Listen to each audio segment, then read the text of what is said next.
বেহুলার বাসরে লক্ষ্মী দ্বারকে দংশন করেছে কালনাগিনীর সাপ। এই কালনাগিনীর সাপ নিয়ে অনেক লোককাহিনী রয়েছে।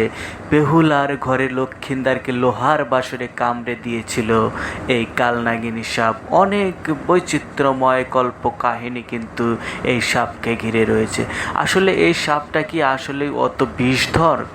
না, মূলত এটা হচ্ছে মৃদু বিষ সমৃদ্ধ একটা সাপ। এটা চোয়ালের পেছনে দাঁত থাকায় সহজে এটি কামড়াতে পারে না। এই কালনাগিনী সাপ সচরাচর বেশি একটা দেখা যায় না। এই সাপগুলো মূলত ফ্লাইং স্নেক বলা হয় অনেক সময়। সাধারণত এগুলো উড়তে পারে না, ডানা নেই, কিন্তু এগুলো বাতাসে নিজেদের শরীর ভাসিয়ে দিয়ে অনেক দূর পর্যন্ত উড়ে যেতে পারে। এই সাপগুলো সাধারণত 2 থেকে 4.5 ফুট লম্বা হয়ে থাকে। এই কালনাগিনী সাপকে ঘিরে অনেক প্রচলিত কল্প কাহিনী কিন্তু রয়েছে।